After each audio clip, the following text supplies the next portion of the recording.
नमस्कार मित्रों, आज मैं TGT, PGT, UP TGT, PGT, BPSC, KBS, DSSB, assistant professor, इस प्रकार की कोई भी परीक्षा हो उसके लिए हिंदी साहित्य के आदिकाल के बहुत अच्छे 25 प्रश्न लेकर आपके समक्ष उपस्थित हूँ। तो देखते हैं इन महत्वपूर्ण प्रश्नों। प्रश्न 1, हिंदी साहित्य की दीर्घकालीन गाथा को सूत्रबद्ध रूप से स्पष्ट करने का सर्वप्रथम प्रयास किसने किया?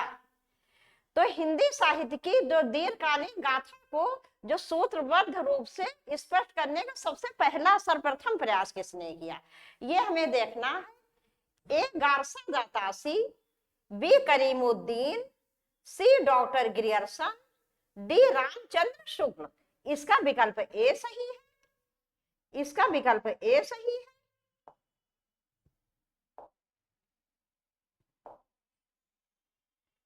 गारसा दा तासी, इसका विकल्प ए सही है। गारसा दा तासी।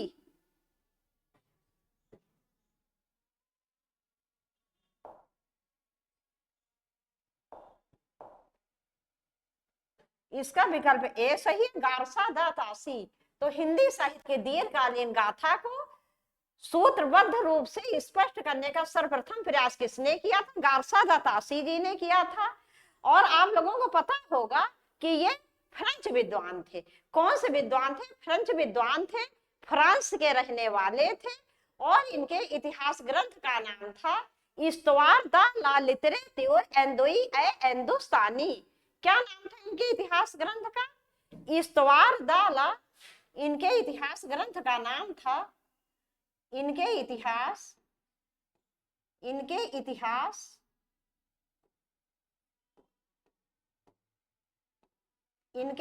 ग्रंथ का नाम था,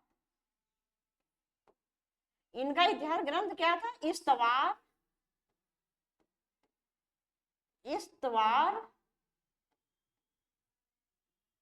इस्तवार the La लिटरेट्यूर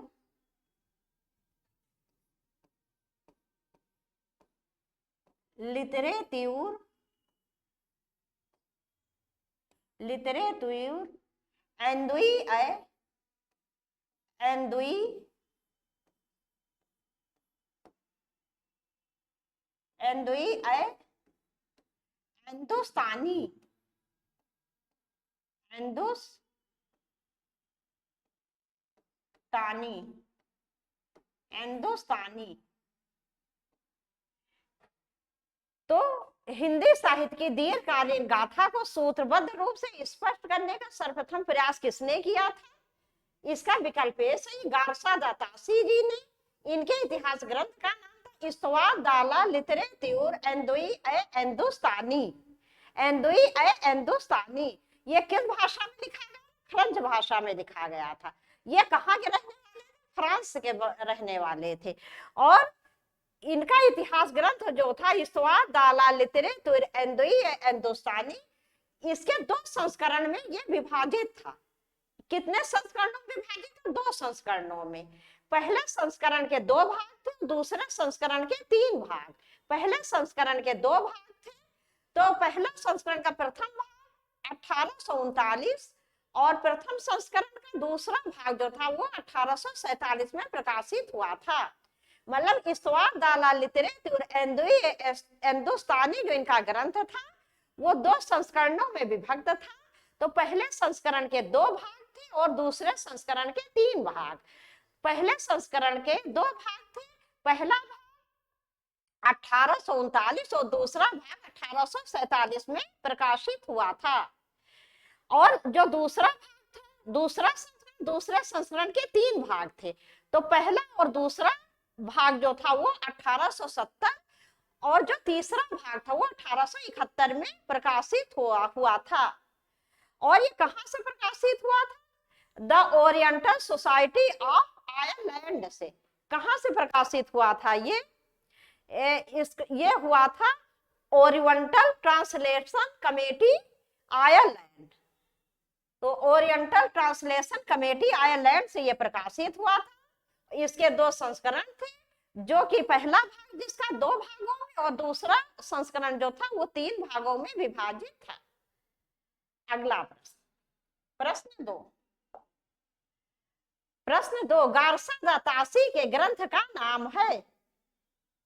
A the modern vernacular literature of Hindustan, B इस्तवाद दाला लिटरेटिव एंदोई ए हिंदुस्तानी, सी तजकिरा ई शुअरा ई हिंदी, डी हिंदुई साहित्य का इतिहास। तो इसका विकल्प बी सही है, इसका विकल्प बी सही। अभी हम लोगों ने पहले प्रश्न भी इसको देखा था, इस्तवाद दाला लिटरेटिव एंदोई ए हिंदुस्तानी। तो गार्सा दा तासी के इतिहास ग्रंथ का नाम था इस्तवाद दाला लिटरेटिव एंदोई ए हिंदुस्तानी, जो कि फ्रेंच भाषा में लिखा गया था। इन्होंने फ्रेंच भाषा में लिखा था। ये फ्रांस के रहने वाले थे, कभी भारत नहीं आए थे, हिंदी न लिख पाते न बोल पाते, लेकिन हिंदी साहित्य का इतिहास लिख दिया। वो मित्रों ऐसा है ना, हम भारतीयों की एक आदत होती है कि हम लोग तो जागते तो हैं, लेकिन हम लोगों को जागरण काफी देर में होता है। अगर शुरू में हिंदी साहित्य का इतिहास जैसे रामचंद्र शुक्ल जी ने लिखा है, अगर इस प्रकार से किसी ने पहले लिख दिया होता तो शायद ये स्थिति ना आती कि कोई फ्रांस का रहने वाला हो, वो फ्रेंच भाषा में हिंदी साहित्य का इतिहास लिखे। लेकिन वो भारतीय पता नहीं थोड़े आलसी होते, पता नहीं क्या बात है, लेकिन थोड़ा देर से उनके सारे कार्य होते हैं। अन्य विकल्प देख लेते हैं। The modern vernacular literature of Hindustan, इसके लेखक कौन है? इसके लेखक है George Abraham Grierson, George Abraham Grierson. Tazkira e Shuara e Hindi, ये किसके द्वारा लिखा गया है? ये मौलवी करीमुद्दीन के द्वारा लिखा गया है। किसके द्वारा? मौलवी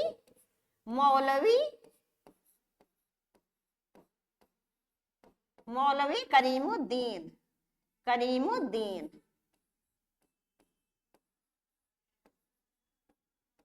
मौलवी Karimuddin. The modern vernacular literature of Hindustan सबको पता होगा, जॉर्ज अब्राहम ग्रियर्सन। हिंदुई साहित्य का इतिहास, ये किसके द्वारा रचित है? ये लक्ष्मी सागर वासरणे, लक्ष्मी सागर वासरणे,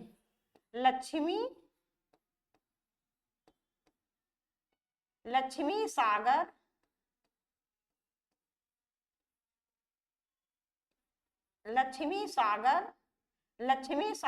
वासरणे,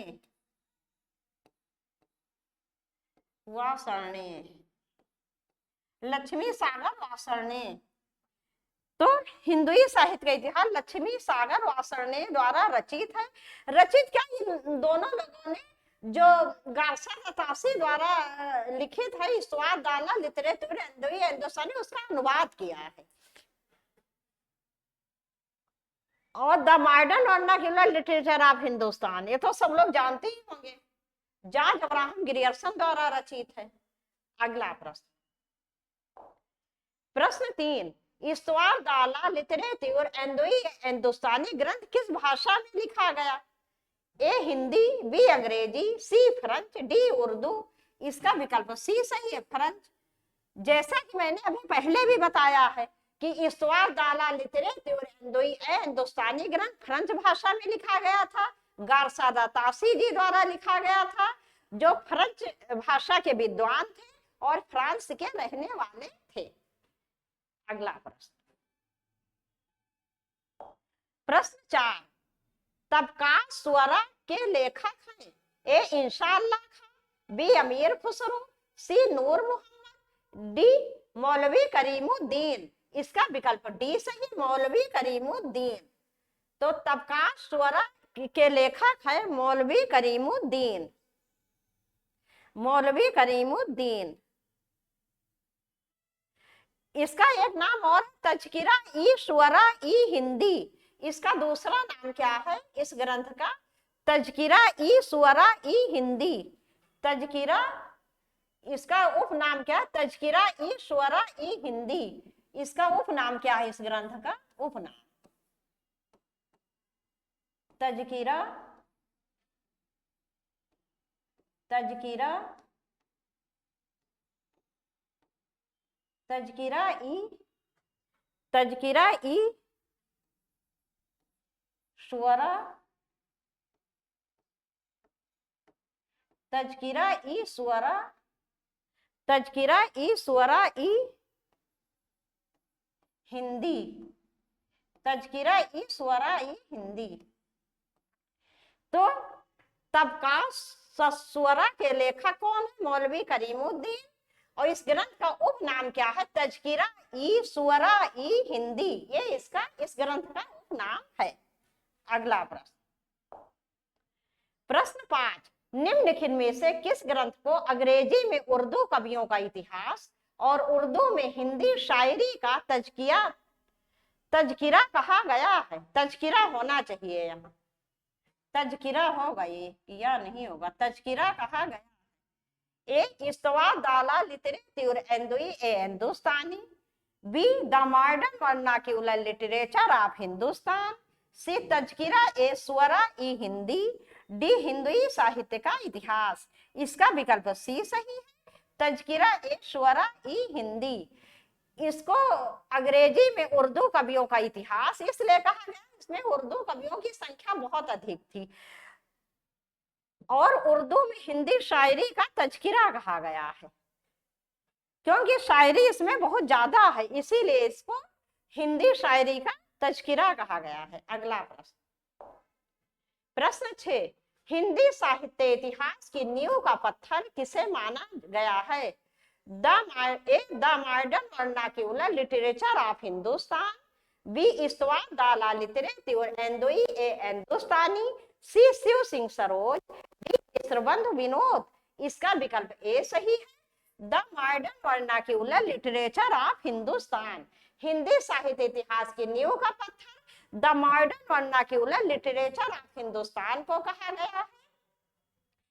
इसके लेखक कौन है? जॉर्ज अब्राहम ग्रियर्सन जी हैं। वास्तव में गार्सा दत्तासी जी ने इस्तवा दाला लिटरेचर एंदुई हिंदुस्तानी ग्रंथ तो लिख दिया था, लेकिन उन्होंने काल विभाजन पे कोई ध्यान नहीं दिया, कवियों का कोई काल विभाजन नहीं किया उन्होंने, और कवियों की जो मतलब जो उस समय की प्रवृत्ति थी उस पर कोई ध्यान नहीं दिया।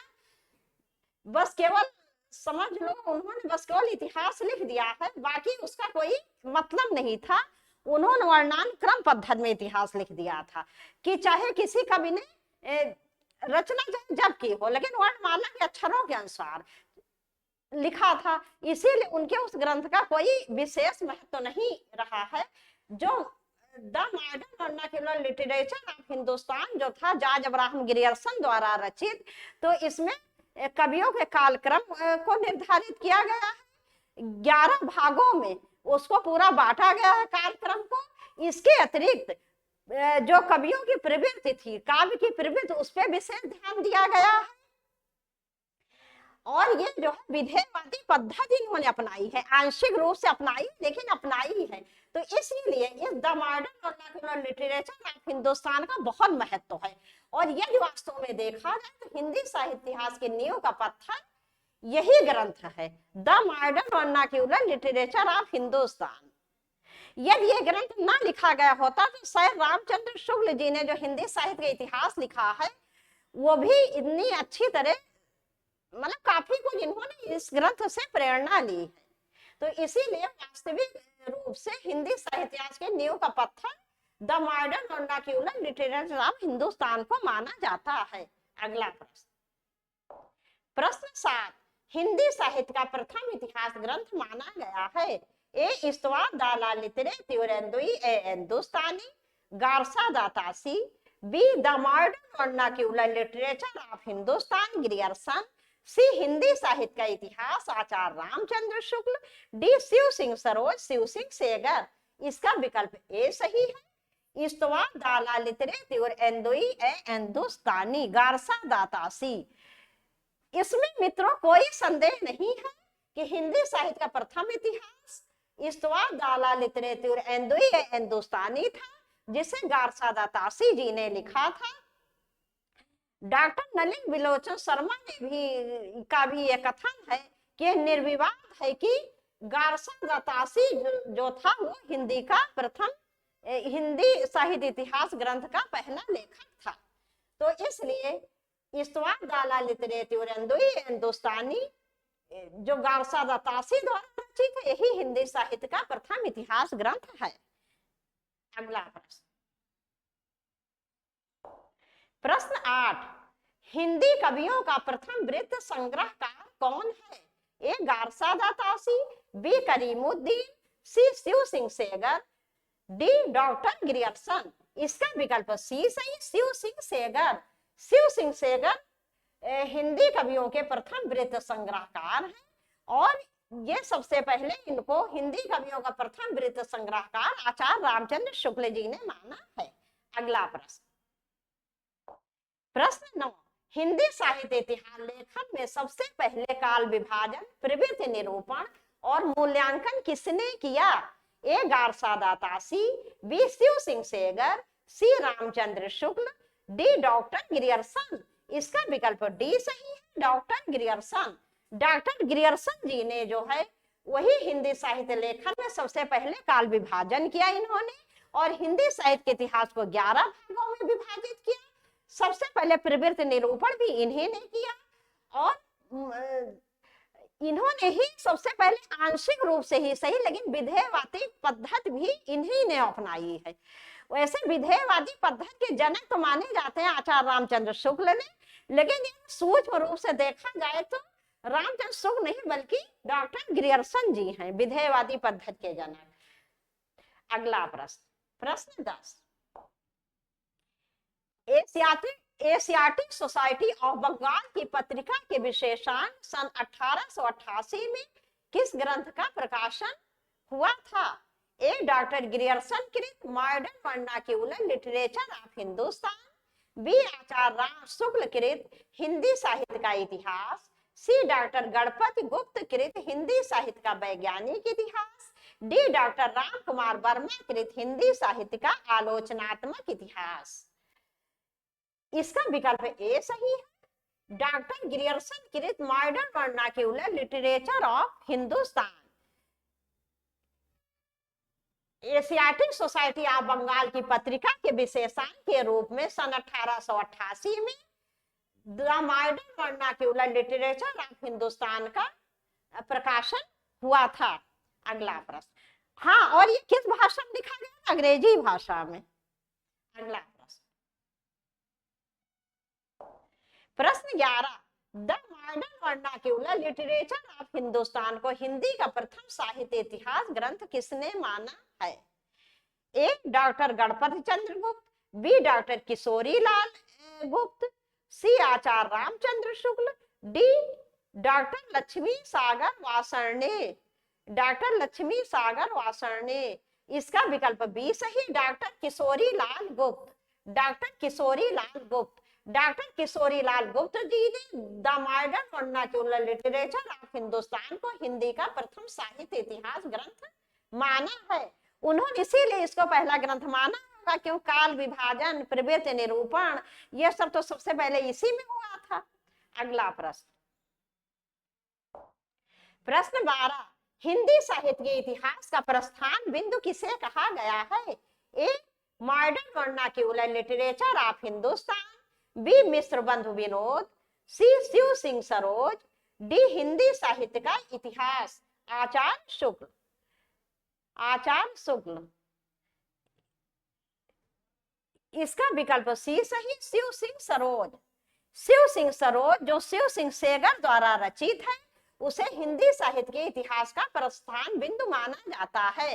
अगला प्रश्न, प्रश्न 13, डॉक्टर ग्रियर्सन ने अपने साहित्य इतिहास ग्रंथ लेखन में सर्वाधिक सहायता किससे ली? ए इस्तवा दाला लिटरेचर हिंदुस्तानी, बी मिश्र बंधु विनोद से, सी शिव सिंह सरोज से, डी तजकिरा ए स्वरा ई हिंदी से। इसका विकल्प सी सही, शिव सिंह सरोज से। शिव सिंह सरोज से। डॉक्टर ग्रियर्सन ने अपने इतिहास ग्रंथ में सबसे अधिक जो सहायता ली वो शिव सिंह सरोज से ली है। अगला प्रश्न, प्रश्न 14, modern vernacular literature of Hindustan, northern Hindustan में वर्णित कवियों की संख्या है। ए 951, बी 1000, सी 992, डी 750। इसका विकल्प ए सही 951। वैसे ये मुख्य रूप से 952 952 है, 952 है, लेकिन ये विकल्प में 952 ना रहे तो यही विकल्प सही होगा 951। लेकिन ये विकल्प में 952 है तो आपका उत्तर 952 होगा, 51 नहीं होगा। अगला प्रश्न, प्रश्न 15, हिंदी के विधेयवादी साहित्य इतिहास के आदम प्रवर्तक शुक्ल जी नहीं प्रत्युत ग्रियर्सन है। ये कथन है ए गारसा दातासी का, बी प्रोफेसर नलिन बिलोचन शर्मा का, सी पंडित हजारी प्रसाद द्विवेदी का, डी डॉक्टर नामवर सिंह का। इसका विकल्प बी सही प्रोफेसर नलिन बिलोचन शर्मा का। और यह कथन मित्रों बिल्कुल सत्य है मेरे विचार से भी, क्योंकि उन्होंने तो केवल इतिहास ग्रंथ लिख दिया था और इन्होंने क्या किया, इन्होंने काल विभाजन किया, आंशिक रूप से विधेयवादी पद्धति अपनाई, प्रवृत्ति का ध्यान किया, सब कुछ तो इन्होंने किया। प्रवृत्ति के आधार पर सारी मतलब रचना इन्होंने पूरा प्रवृत्ति को आधार बनाया है। तो मुख्य रूप से यदि देखा जाए तो विधेयवादी साहित्य इतिहास के आदम प्रवर्तक शुक्ल जी नहीं प्रत्युत ग्रियर्सन है। मतलब आंशिक रूप से विधेयवादी पद्धति इन्हीं ने अपना ली थी। विधेयवादी का पद्धति का क्या अर्थ होता है, कवियों के कालक्रम का ध्यान रखा जाता है, उनकी साहित्य की प्रवृत्तियों विशेषताओं का पूरा ध्यान रखा जाता है और कवियों की, तो सब कुछ तो है इस ग्रंथ में। तो इसीलिए जो प्रोफेसर नलिन बिलोचन शर्मा जी का मत है वो बिल्कुल सत्य है। अगला प्रश्न, प्रश्न 16, दी modern vernacular literature of Hindustan Hindi के अध्येताओं की दृष्टि से केंद्र बिंदु नहीं बन सका क्योंकि ए वो शिव सिंह सरोज के आधार पर लिखा गया है, बी उसमें साहित्य के विकास क्रम का सही निर्धारण नहीं है, सी उसमें व्याकरण संबंधी अशुद्धियां हैं, डी वो अंग्रेजी भाषा में लिखा गया है। इसका विकल्प डी सही, वो अंग्रेजी भाषा में लिखा गया है। तो मित्रों the modern vernacular literature of Hindustan जो था ये बहुत ही अच्छा ग्रंथ था, बहुत ही लोकप्रिय था उस समय। जैसे कि प्रवृत्ति का ध्यान रखा गया, इसमें कालानुक्रम का ध्यान रखा गया है और इसमें सभी कवि जो है हिंदी के हैं। लेकिन बहुत बड़ी कमी थी, बहुत बड़ी कमी कि हिंदी साहित्य के इतिहास अंग्रेजी में लिखा गया, ये तो सबसे बड़ी कमी हो गई। हिंदी साहित्य का जो इतिहास वो किसमें लिखा जा रहा है, अंग्रेजी में, जिसकी उत्पत्ति रोमन लिपि से हुई है। तो इसमें ये सबसे बड़ी कमी थी, वो अंग्रेजी भाषा में लिखा गया है, इसीलिए हिंदी के अध्येताओं की दृष्टि से केंद्र बिंदु नहीं बन सका। अगला प्रश्न, प्रश्न 17, मिश्र बंधुओं में कौन सा नाम सम्मिलित नहीं है, ए श्याम बिहारी, बी सुखदेव बिहारी, सी गणेश बिहारी, डी कृष्ण बिहारी। इसका विकल्प डी सही, कृष्ण बिहारी। जो मिश्र बंधु थे ये वैसे भी 4 भाई थे, लेकिन मिश्र बंधुओं में मुख्य रूप से 3 ही को रखा जाता है, क्योंकि उन्होंने लेखन कार्य नहीं किया था, इसलिए 3 ही को जाना जाता है मिश्र बंधु के नाम से। और ये कृष्ण बिहारी जो है ये इसमें सम्मिलित नहीं है।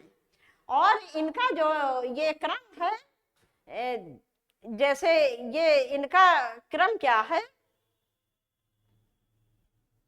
गणेश श्याम सुखदेव सबसे पहले कौन आते हैं, सबसे पहले आते हैं गणेश बिहारी मिश्र, ये आएंगे पहले नंबर पे, गणेश बिहारी मिश्र, श्याम बिहारी आएंगे दूसरे नंबर पे, और सुखदेव बिहारी किसमें आते हैं, तीसरे नंबर पे। ये आते हैं तीसरे नंबर पे। पहले नंबर पे कौन आएगा, गणेश बिहारी मिश्र, दूसरे नंबर पे श्याम बिहारी मिश्र, और तीसरे नंबर पे सुखदेव बिहारी मिश्र आते हैं। ये इनका कालानुक्रम है। अगला प्रश्न, प्रश्न 18, मिश्र बंधु विनोद में हिंदी साहित्य के इतिहास को कितने कालों में विभाजित किया गया है, ए 5, बी 4, सी 3, डी 2। इसका विकल्प बी सही है, 4। इसका विकल्प बी सही है 4। इसका विकल्प बी सही है 4।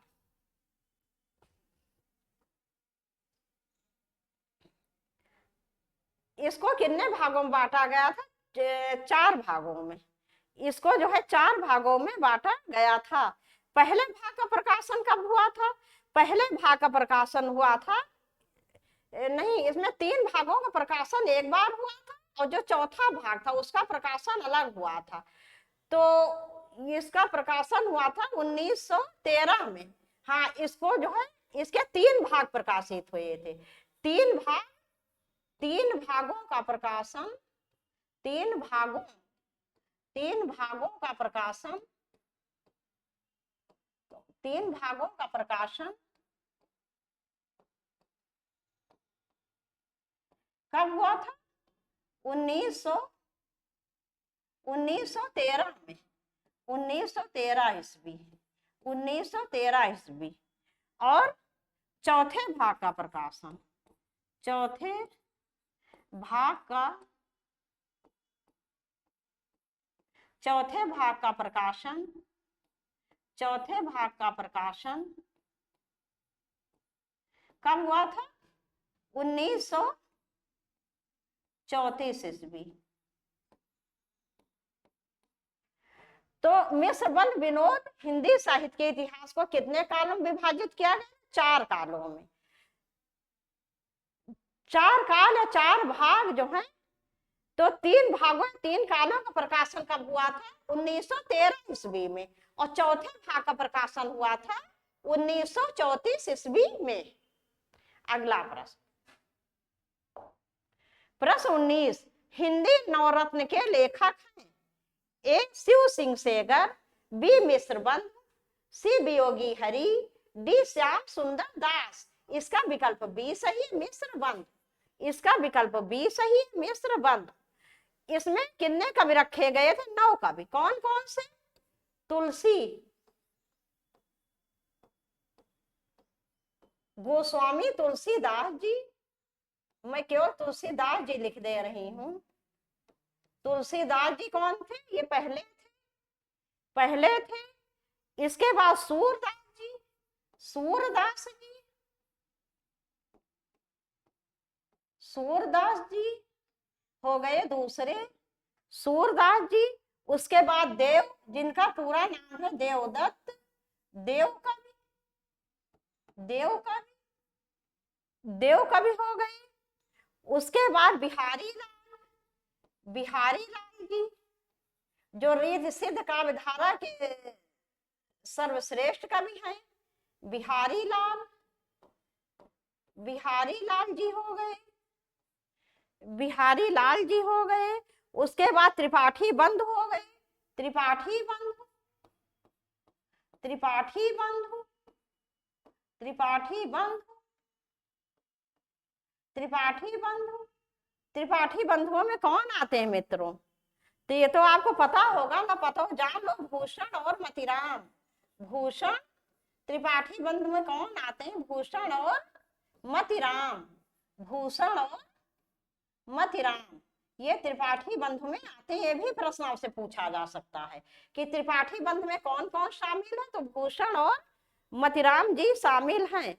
इसके बाद केशवदास जी, केशवदास जी, केशवदास जी, केशवदास जी, केशवदास जी। उसके बाद महाकवि कबीर, महात्मा कबीर को ले लो। वो महात्मा अधिक थे, कवि भी थे, लेकिन महात्मा और समाज सुधारक ज्यादा थे। महात्मा कबीर, महात्मा कबीर, महात्मा कबीर हो गए इसमें। और महाकवि चंद्रवरदाई, महाकवि,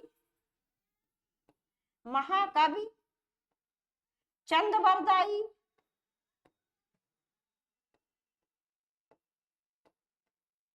महाकवि चंद्रवरदाई। इसके अतिरिक्त भारतेंदु जी, भारतेंदु जी,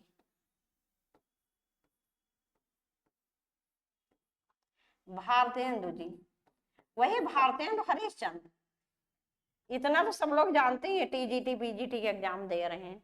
तो इस प्रकार से इन्होंने जो हिंदी नवरत्न में मिश्र बंधुओं ने रखा था, ये 9 कवि हैं। तुलसीदास जी, सूरदास जी, देव कवि बिहारी लाल जी, त्रिपाठी बंधु। त्रिपाठी बंधु में कौन आते हैं? भूषण और मतीराम जी। केशवदास जी, महात्मा कबीर, महाकवि चंद्रवरदाई और भारतेंदु हरिश्चंद्र। अगला प्रश्न, प्रश्न 20, पादरी FEKE द्वारा लिखा गया हिंदी साहित्य इतिहास ग्रंथ किस नाम से प्रकाशित हुआ था? किस नाम से प्रकाशित हुआ था? ए इस्तवा दाला लिटरेचर एंदुई ए Hindustani, B modern vernacular literature of Hindustan, C a history of Hindi literature, D a sketch of Hindi literature. इसका विकल्प सी सही है, ये हिस्ट्री ऑफ हिंदी लिटरेचर।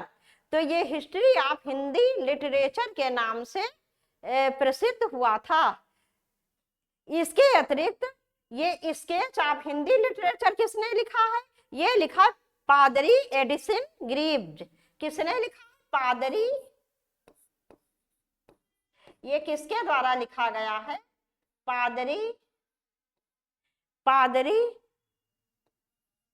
पादरी एडिसन ग्रीव्ज। एडिसन, पादरी एडिसन ग्रीव्ज द्वारा, ग्रीव्ज द्वारा, पादरी एडिसन ग्रीव्ज। तो ये हिस्ट्री ऑफ हिंदी लिटरेचर किसने लिखा था? पादरी FEKE द्वारा लिखा गया था। ये हिस्ट्री ऑफ हिंदी लिटरेचर पादरी FEKE द्वारा लिखा गया है। और अगर यदि आपसे प्रश्न पूछ लिया जाए स्केच ऑफ हिंदी लिटरेचर के लेखक कौन थे, तो कौन थे? पादरी एडिसन ग्रीव्ज। अगला प्रश्न, प्रश्न 21, वियोगी हरि को ब्रज माधुरी सार के संपादन की प्रेरणा किससे मिली? किससे मिली?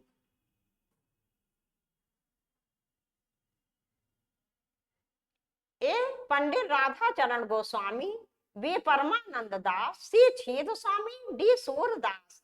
इसका विकल्प ए सही, पंडित राधाचरण गोस्वामी। तो वियोगी हरि को ब्रज माधुरी सार के संपादन की प्रेरणा पंडित राधाचरण गोस्वामी जी से मिली। ये वियोगी हरि जो थे, ये ब्रज भाषा के बहुत अच्छे कवि और गद्यकार माने जाते हैं। और इनको जो है वीर सतसई जिनकी बहुत ही प्रसिद्ध रचना है, उस पर इनको मंगला प्रसाद पारितोषिक मिला था वियोगी हरि जी को। और ब्रज भाषा के बहुत अच्छे गद्यकार भी थे ये। अगला प्रश्न, प्रश्न 22, आचार्य शुक्ल का साहित्य इतिहास ग्रंथ हिंदी शब्द सागर की भूमिका के रूप में किस नाम से प्रकाशित हुआ था? ए हिंदी शब्द सागर की प्रस्तावना, बी हिंदी साहित्य का विकास, सी हिंदी साहित्य और चित्तवृत्ति का विकास, डी हिंदी साहित्य का समीक्षात्मक इतिहास। इसका विकल्प बी सही, हिंदी साहित्य का विकास। हिंदी साहित्य का विकास। आचार्य शुक्ल का साहित्य इतिहास ग्रंथ हिंदी शब्द सागर की भूमिका के रूप में हिंदी साहित्य का विकास नाम से प्रकाशित हुआ था। ये जो हिंदी साहित्य इतिहास लिखा है आचार्य रामचंद्र शुक्ल जी ने, ये इतिहास लिखने के मूड में बिल्कुल नहीं थे मित्रों। ये तो केवल प्रस्तावना लिखने के मूड में थी। लेकिन शुक्ल जी तो फिर शुक्ल जी है, वो इतना मतलब भावना, इतनी ज्यादा भाव विभोर हो गए, भावनाओं में बिल्कुल बह गए कि इन्होंने उस प्रस्तावना को हिंदी सागर की भूमिका जो थी उसको हिंदी साहित्य का विकास के नाम से ये प्रस्तावित हुआ, क्योंकि लिखना केवल भूमिका चाहते, प्रस्तावना लिखना चाहते थे। लेकिन वो सबसे पहले हिंदी साहित्य का विकास के रूप में के नाम से प्रकाशित हुआ और बाद में 1929 में हिंदी साहित्य के इतिहास के रूप में प्रकाशित हुआ। मतलब लिखना कुछ चाहते, बहुत थोड़ा लिखना चाहते, लेकिन भावनाओं में बहकर भाव विभोर होकर इन्होंने पूरा हिंदी साहित्य का इतिहास लिख डाला, जो कि 1929 में प्रकाशित हुआ और सर्वमान्य इतिहास ग्रंथ बन गया हिंदी साहित्य का। हिंदी साहित्य सर्वमान्य इतिहास ग्रंथ। सही माने पूछो तो शुक्ल जी के जैसा तो अभी तक कोई हुआ ही नहीं। अब भविष्य में कोई हो जाए तो नहीं कहा जा सकता। अगला प्रश्न, प्रश्न 23, आचार्य रामचंद्र शुक्ल कृत हिंदी साहित्य के इतिहास का प्रकाशन वर्ष है। देखो अभी भी इसकी चर्चा हुई, अभी अभी आ गया। ए 1917, बी 1918, सी 1919, डी 1929। इसका विकल्प डी सही है, 1929। ये 1919 डेट दी है। 1919 का तो बहुत ही एक तरह से बुरी घटना घटी थी। 13 अप्रैल 1919 को जलियांवाला बाग हत्याकांड हुआ था, जो कि मुझे लगता है कोई भारतीय जो है वो कभी नहीं भूल पाएगा, इतना दुखद था वो। अगला प्रश्न, प्रश्न 24, हिंदी साहित्य का सर्वाधिक व्यवस्थित और लोकप्रिय इतिहास ग्रंथ है। ए हिंदी साहित्य का आलोचनात्मक इतिहास राम कुमार वर्मा, बी हिंदी साहित्य के इतिहास आचार्य शुक्ल, सी हिंदी भाषा और साहित्य का विकास हरिऔध, डी हिंदी साहित्य का आधा इतिहास सुमन राजे। इसका विकल्प बी सही, हिंदी साहित्य का इतिहास आचार्य शुक्ल। तो मित्रों इससे पहले प्रश्न भी इसकी चर्चा हुई है कि हिंदी साहित्य का मतलब हुई थी इससे पहले प्रश्न में। हिंदी साहित्य इतिहास आचार्य शुक्ल द्वारा रचित, जो पहले हिंदी साहित्य का विकास के रूप में प्रस्तावित हुआ था, और जो है यही 1929 में प्रकाशित हुआ, जिसमें कालक्रम प्रवृत्ति सब कुछ को बहुत अच्छी तरह से उसका ध्यान रखा गया है और विधेयवादी पद्धति अपनाई गई है। तो सर्वमान्य इतिहास ग्रंथ यही है, हिंदी साहित्य का इतिहास आचार्य रामचंद्र शुक्ल। अगला प्रश्न, प्रश्न 25 तथा इस वीडियो का अंतिम प्रश्न, हिंदी साहित्य इतिहास लेखन में आचार्य शुक्ल का प्रथम क्रांतिकारी कदम था। ए अपभ्रंश साहित्य को हिंदी साहित्य से अलग मानकर उसे पूर्व पीठिका के रूप में प्रस्तुत करना, बी प्रवृत्ति विशेष के अनुरूप नामकरण का प्रयास, सी आदिकाल को वीर गाथा काल नाम देना, डी ग्रंथों की प्रसिद्धि को महत्व देना। इसका विकल्प ए सही है, अपभ्रंश साहित्य को हिंदी साहित्य से अलग मानकर उसे पूर्व पीठिका के रूप में प्रस्तुत करना। तो हिंदी साहित्य लेखन में आचार्य शुक्ल का प्रथम क्रांतिकारी कदम मित्रों यही था कि अपभ्रंश साहित्य को हिंदी साहित्य से अलग मानकर उसे पूर्व पीठिका के रूप में प्रस्तुत करना। देखो प्रवृत्ति विशेष और ये कालानुक्रम ये सब तो ग्रियर्सन जी पहले अपना ही चुके थे, विधेयवादी पद्धति भी उन्होंने आंशिक रूप से अपना ली थी, और वीर गाथा काल इन्होंने नाम दिया, लेकिन आदिकाल नाम जो था वो अधिक मान्य हुआ। तो इसलिए इनकी जो सबसे जो इनका साहित्य लेखन जो सबसे प्रथम क्रांतिकारी कदम था वो यही था कि अपभ्रंश साहित्य को हिंदी साहित्य से अलग मानकर उसे पूर्व पीठिका के रूप में प्रस्तुत करना। अब मित्रों यहीं पर ये वीडियो समाप्त कर रहे हैं। मित्रों ऐसा है कि मेरा स्टूडियो अभी तैयार हुए मुश्किल से 10 दिन हुआ, और इससे पहले जो है मैं क्वेश्चन तो डाल रही थी, लेकिन केवल मोबाइल के माध्यम से डाल रहे तो ऐसे क्वेश्चन बहुत अच्छे थे, और अब आपको थ्योरी भी मिलेगी। लेकिन थ्योरी में भी इसलिए नहीं डाल रही हूँ क्योंकि यूपी टीजीटी पीजीटी की एग्जाम होने की अभी संभावना है मई जून में, तो इसीलिए मैं अभी थ्योरी नहीं डाल रही हूँ। अभी मुझे लगता है ऐसा, मतलब इस समय आपको प्रश्नों की ज्यादा आवश्यकता है, तो इस परीक्षा के बाद आपको पूरी थ्योरी भी मिलेगी, हर चैप्टर की थ्योरी भी मिलेगी। मित्रों यहीं पर ये वीडियो समाप्त कर रहे हैं। नमस्कार।